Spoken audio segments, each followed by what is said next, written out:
Dames en here, hierdie is Econ 211 makro-ekonomie en in hierdie video kyk ons na die aanbodkant model van die makro-ekonomie. Dit is leereenheid 3 en hoofstuk 6 in Fourie en Burger. In die vorige video's het ons gekyk na die afleiding van die AD en AS krommes en in die een net voor hierdie een na skuwe van die AD kromme, as daar byvoorbeeld 'n toename of afname in die totale vraag is. In hierdie een kyk ons na aanbodkant skokke. Nou, aanbodkant skokke beteken dat die korttermyn en die langtermyn AS krommes verskuif. So die korttermyn en die langtermyn AS krommes gaan rondskuif.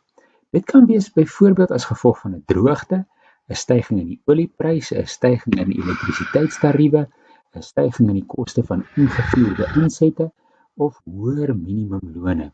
Jy kan sien iets wat die koste van produksie laat toeneem of die volume van produksie laat afneem. Maar daar is aanpassings wat plaasvind in twee fases. Die kort en die langtermyn aanbodkromme skuif. In sommige gevalle skuif die AD ook en dan oor die mediumtermyn is daar 'n aanbodkant aanpassingsproses waar die korttermyn aanbodkant kromme skuif deur die prysverwagtinge meganisme. Ons gaan na 'n paar voorbeelde kyk. So hier is die geval van 'n droogte. As gevolg van die droogte is daar 'n inkrimping van produksie en die korttermyn en langtermyn AS krommes skuif na links.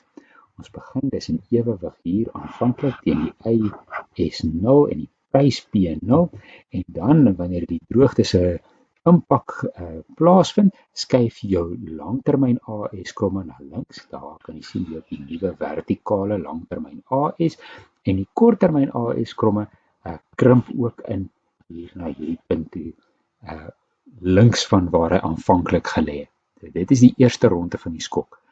Nou op hierdie punt is die heersende pryse hier by P1 groter as die verwagte pryse.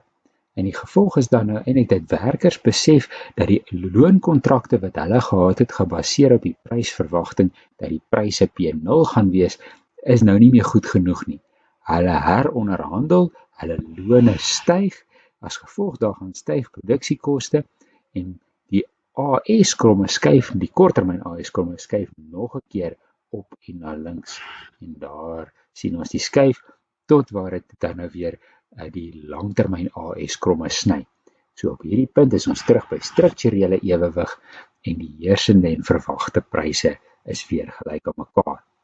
Die netto-effek van so 'n droogte is 'n inkrimping van produksie en 'n stygings van pryse en dit staan nou bekend as stagflasie.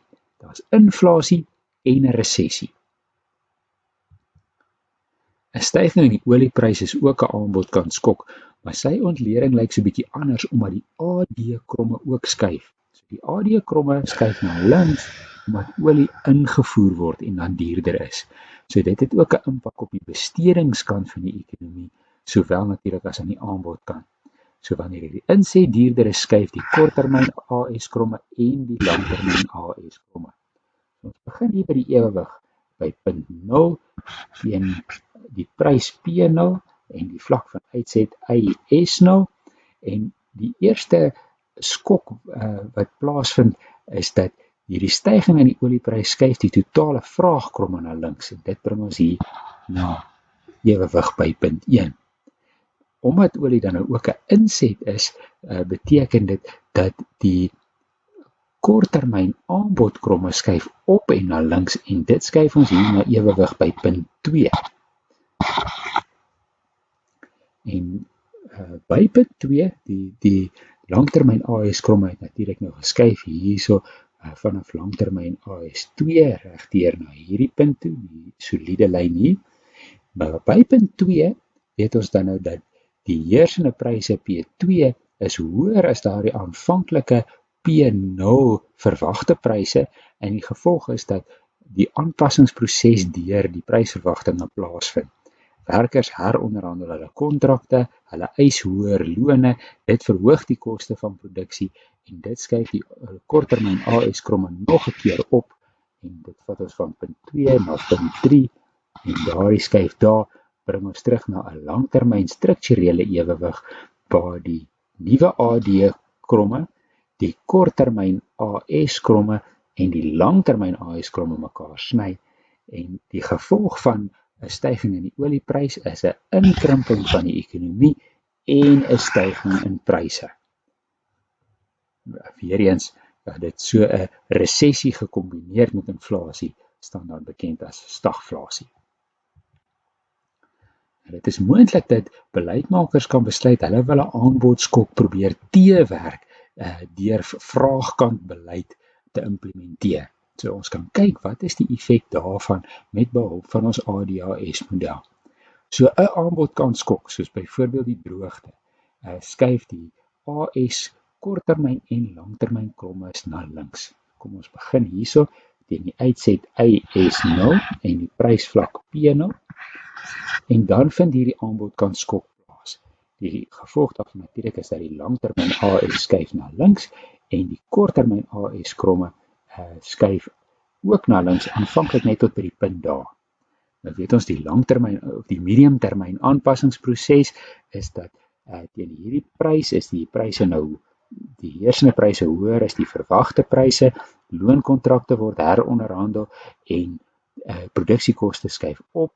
AS skuif weer 'n keer dat hy tot daardie gryslyn van die korttermyn AS kromme 2 by 'n nuwe ewewig vestig teen die vlak van uitset AS2 en die prys P2. Nou kan ons sê, maar goed, die regering sien nie kans vir hierdie inkrimping van die ekonomie nie. Hulle besluit, hulle gaan dit probeer teewerk deur vraagkant beleid. Owerheidsbesteding neem toe of uitbreidende monetêre beleid word gevolg en die repo-koers word verlaag. Die gevolg daarvan is jy skuif dan nou jou AD-kromme na regs. Die AD-kromme skuif hier na regs, na 'n nuwe ewewig toe op die korttermyn AS-kromme nommer 2. Maar nou weet ons is op hierdie punt is ons nou aan die regterkant van die langtermyn uitset van die ekonomie. En hierdie uitbreiding van produksie kan net plaasvind teen hoër pryse.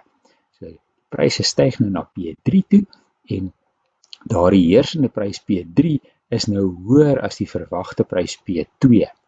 Dit veroorsaak natuurlik weer ons aanpassingsproses waardeur die werkers hulle kontrakte heronderhandel, hoër lone eis, die koste van produksie styg, die AS korttermyn skuif nog 'n keer en dit bring ons weer terug na ewewig toe by die langtermyn totale aanbodkromme.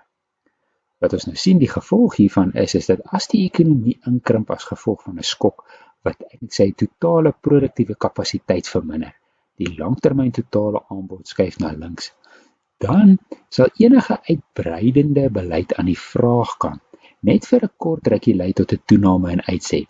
Daarna lei dit tot 'n styging in pryse en 'n strukturele ewewig teen 'n heelwat hoër prys. So vir 'n ruk lank kon die uitbreidende beleid die ekonomie 'n bietjie laat groei, maar op die lang termyn is die enigste uitkoms daarvan hoër inflasie en die ekonomie is steeds terug by hierdie ingekrimpte, kleiner strukturele vlak van uitset wat deur die langtermyn aanbodkromme bepaal word. So daardie opsig is uitbreidende vraagkantbeleid is nie effektief om hierdie aanvanklike aanbodkant skok weer reg te stel nie. Daar moet 'n ander manier wees om die ekonomie se langtermynpotensiaal weer terug te laat groei na hierdie punt waar ons begin het. Ons sal oor hierdie ander maniere nog wat praat. So om saam te vat, dames en here, hierdie video het gegaan oor aanbodkant skokke wat die AS kromme skuif. Ons gaan nog 'n bietjie kyk wat is die effek van 'n toename in investering en dan sluit ons die hoofstuk af. Bly in